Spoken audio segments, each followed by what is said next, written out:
everyone, and welcome to another edition of Try and Stupid, the show where I take a look at the wonderful, wonderful world of the LGBTQIA++ news, because stupidity is intersectional. And I do it even when we're in a heat wave, like we are right now. I'm in Wales, and I can't remember the last time it was ever this hot in this country. So if I look a little bit kind of boiling, that's why. Please just reserve your judgment. So the first story that I want to talk about this week involves someone who I've not really talked all that much about. Now, a lot of you might recognise this face. This is a trans activist, quite a high-profile one in the United States as well, known as Danielle Muscato. So for those of you who aren't quite aware of Muscato and what they have done, they really became famous at the end of 2016. Apparently this was due to a Twitter storm against Donald Trump. So we're dealing with someone who has a severe case of Trump derangement syndrome. But Muscato also entered themselves into a women's shelter around this time. Now, as you can see in this video, no kind of work was done to try and pass. It just turned up as a bloke into a women's shelter. It's something which is quite troubling. I will talk a lot more about Muscato and their numerous misadventures in another video. Although, just before I kind of move on a little bit, a lot of people will associate Muscato with pictures like this. Now, that's actually not necessarily accurate to the way that Muscato looks now. Although, having said that, Muscato's own website seems to push pictures like this all the time. So it's not a surprise that people use it. So this is what Muscato really looks like today.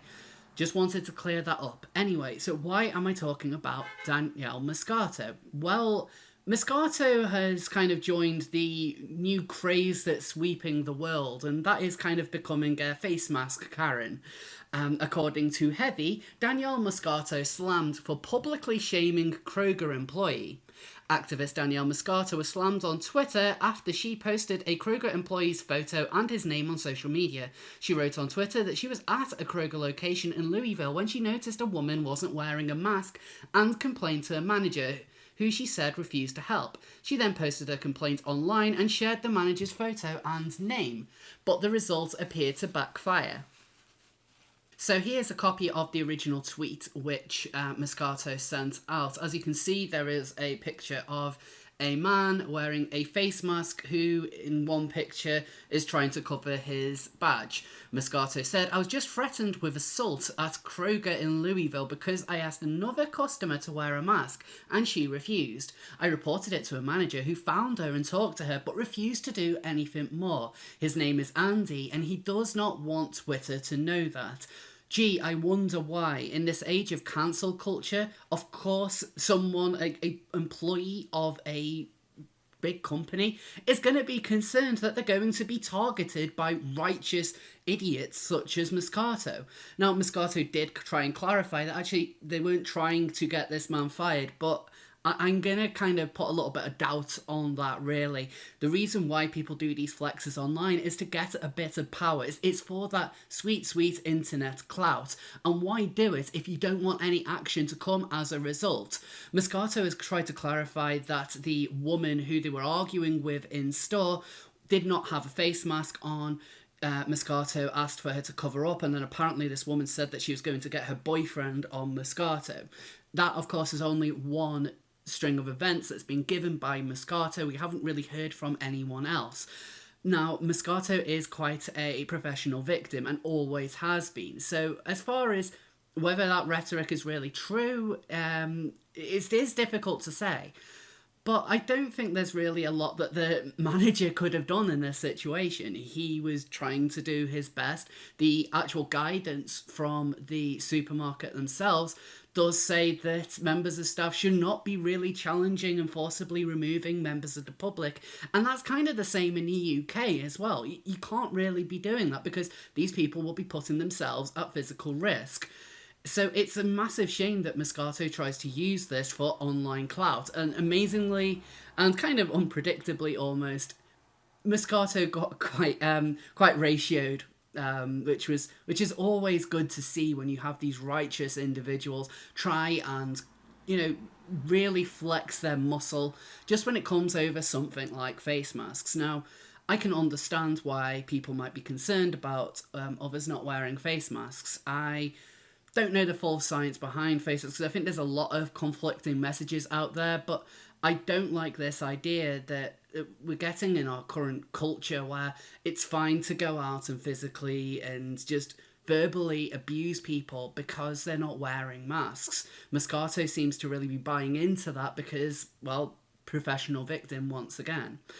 But really try and calm it down with this kind of rhetoric, especially if you're someone who, let's face it, kind of gets a lot of ridicule whenever you do anything.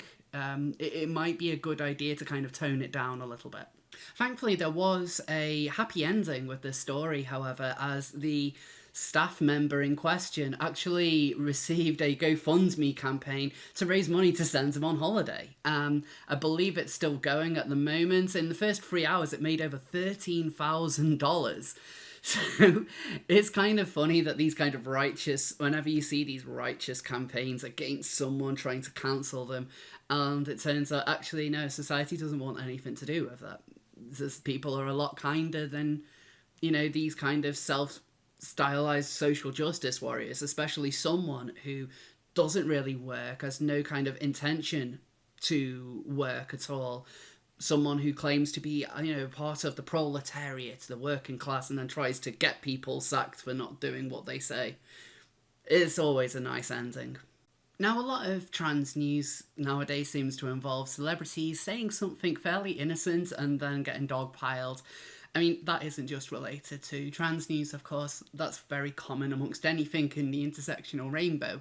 But this week's victim is William Shatner. So what was Shatner's crime this week? Well, it's the word cis. It's the word cis. According to The Advocate, William Shatner tweets, "Cisgender is used to debate and harass him."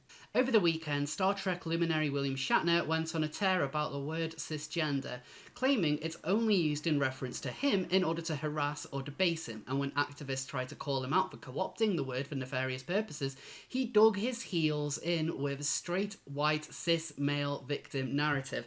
Now, that's all I'm really going to read from the article because already they've kind of given the game away.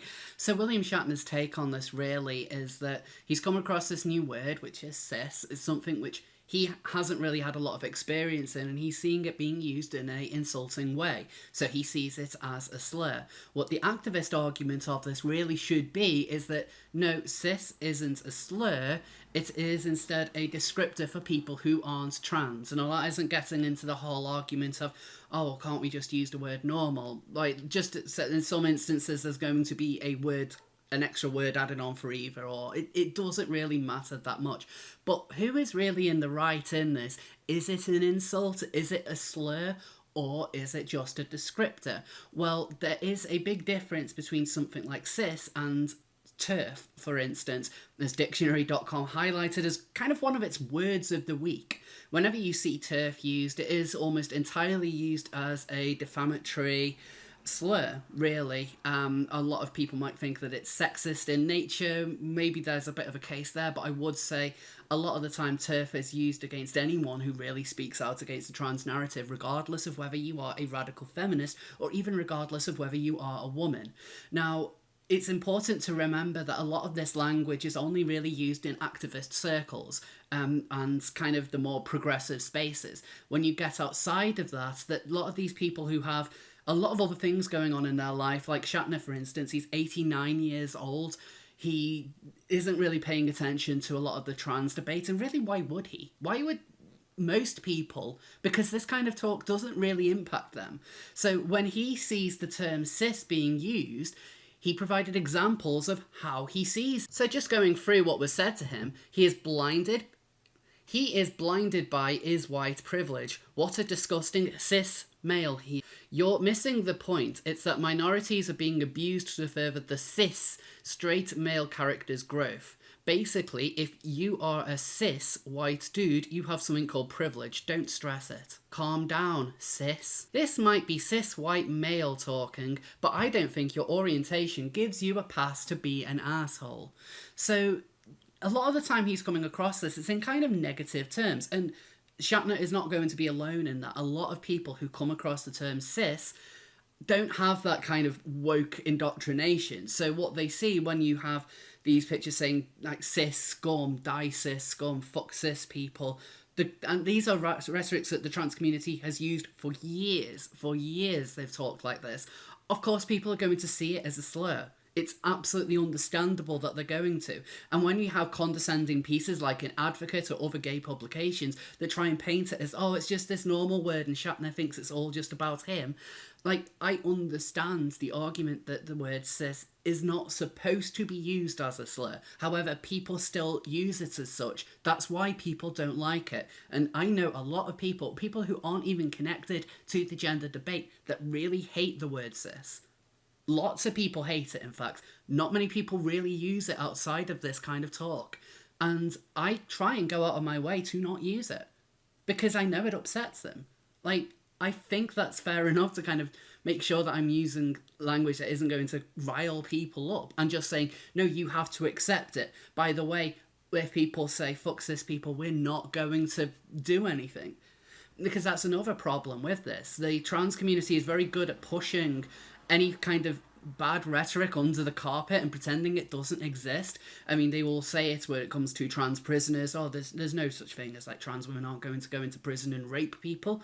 Meanwhile, you have Karen White. And it's a similar kind of situation here. Like, no, cis isn't a slur. Cis isn't a slur. By the way, fuck cis people, but cis isn't a slur. They don't seem to acknowledge the times when it is being used as a slur. And when you get people like Shatner who are getting upset when they hear it, it's not helpful to pretend that it isn't used in such a childish way. And when these activists don't challenge it, which none of them do, none of them ever challenge it, they can't then complain when people do see it as a slur. I mean, TERF is already far enough gone. I think even a lot of trans activists accept that TERF is a slur. But cis, it's definitely going that way. And the more that trans activists try and pretend, oh, it's just a word, it's, nobody uses it as an insult, and the more you allow stuff like this to happen, then, yeah, the more problem there's going to be. If you don't want people to think it's a slur, don't use it as such. Now, finally, on this sweltering summer trans stupid special, because I am feeling really, really hot here, I've got to talk about what's probably the most important story to come out of the UK this week, involving trans issues. Now, a lot of my viewers might be aware of a man called Harry Miller. For those who aren't, Miller was basically reported to the police for posting what was considered a transphobic limerick. Now, whilst it wasn't considered a hate crime, the police still kind of marked it as an incident against him. Now, Miller challenged this in court, where the High Court judge ruled that the force's actions were a disproportionate interference with his right to freedom of expression, and that his tweets were indeed lawful. Now, a court report was written out on this, which would be used for when people are studying law. And a specific organisation was asked to look over the reports to make sure there wasn't anything in it that could be hurtful to the trans community. And that organisation was Mermaids. According to the Daily Mail, bosses at Hodder Education felt readers of the court report might find it offensive, and so they referred it to Mermaids for them to have a look over. The charity was asked to suggest examples we can use to counteract the tone and opinions in the piece, and to suggest changes to anything you feel is unfair, untrue, or offensive. Mermaids' head of policy reportedly responded with 4 typed pages of feedback saying the article doesn't come over as balanced. The publisher is said to have already deleted 2/3 of the original article because it had to be very careful how we present certain views. Now, Mr. Yule, who is the writer of the report, said, "This article contained little or no commentary by me, and no comments whatsoever on the issue of transgenderism. My article did not express my own thoughts or beliefs, but was a straightforward and accurate report of a High Court judgment." Mr. Yule said the publisher's behaviour was far beyond parody, adding, "The judgment of a respected High Court judge is likely to upset such students and teachers. They have no business studying or teaching this subject." Now, it would actually be really helpful to know exactly what this report said, but it's still fairly troubling to hear that a group like Mermaids, which is really just there as a children's charity and there to support trans children, is now getting involved in basically just cases where trans children are not connected at all, and they become more of a monolith for trans issues. Now, Mermaids has had a kind of quote-unquote tough time recently. For example, the BBC is no longer recommending Mermaids as a charity to go to if you have questions on trans issues, and that has upset a lot of people because Mermaids, pushes the correct agenda for them. Now, I think it's quite troubling that you're getting a group as sensitive as Mermaids to effectively rewrite what the court has been saying, as though what the court has said is something incredibly horrific, bearing in mind all they're talking about really is a limerick and the right for someone to say it. There should be no real connection with Mermaids here. This isn't a case about a trans young person who is being told not to have contact with them, which is indeed something which has happened in the past. This is something where there is no link between them, and yet Mermaids is still being seen as the group to really go to make sure that you don't upset the tranners. I find this kind of rhetoric very frustrating. We should not be having them really dictating what students of law are going to be pushing. And as Miss Deal said, if you aren't, if this kind of thing makes you feel uncomfortable, then why are you even doing it in the first place? Being in a court means you're going to hear a lot of uncomfortable truths and uncomfortable passages that people will be saying. That includes anything sensitive about trans issues, of which really too many of us are very sensitive about, as it already is. I'm going to kind of end it there because it's a very, very hot day, but I just at least wanted to get a bit of a video out. But before I do so, just a few things before I end this. Last week, I asked for examples of good news as well, to kind of counteract the real weirdness that comes out of the trans world. And someone reached out to me, and so I just wanted to highlight one of the successes of one of my viewers. So that's Xander Kaig, who was named 2020 Social Worker of the Year. Now, according to advocates, trans advocate and military veteran, Xander Kaig made history when the National Association of Social Workers awarded him the honour as Social Worker of the Year. He is being recognised for his work around veterans, transgender military members and those experiencing homelessness. And he told the advocate, "I am inspired and motivated to be a social worker because having a direct impact on an individual's mental and emotional well-being and having an influence on policy change is very rewarding." So Kaig is someone who is giving back to his community and is doing a lot of good work. And there is a lot of good work that other trans people are doing out there. If you want me to highlight it, please let me know. But yeah, say that Xander Kaig is the first Rose Star of the Week. I don't know what I'm going to call that segment, but it's nice to highlight the success of other people within the community, so to speak. One quick last thing, you might have noticed that I now have memberships on my YouTube channel. It's nothing big really, it's just another way to support the channel if you like. Basically, it just means that if you support me through the channel during live streams, you will get access to a new range of emojis, as well as a little seal of approval. So you get the seal of approval, and that will change as months go on. So there is that. But otherwise, thank you all so much for watching. Please be sure to like and subscribe. You can also support me on Patreon and Subscribe Star if you like as well. And I'll see you all next time. And a special thanks to Alex Meadows, Alyssa Morris, Aurora T. Silver, Casey Adolphson, Dan Norman, Ida Meadows, Vanilla Cooney, James C. George, James UK, Jenny Morley, Jess, Joe, Kim Vandry, Latin Creature, Laura Manleaf, Moy Felicita, Rezi, Rose Hypnol, Steve Hendricks, Tennessee Barfly, The Poor of Rizzo, Zoe, Stefan Hansen, Laisha, Illiterati, and the rest of my supporters on Patreon and Subscribe Star.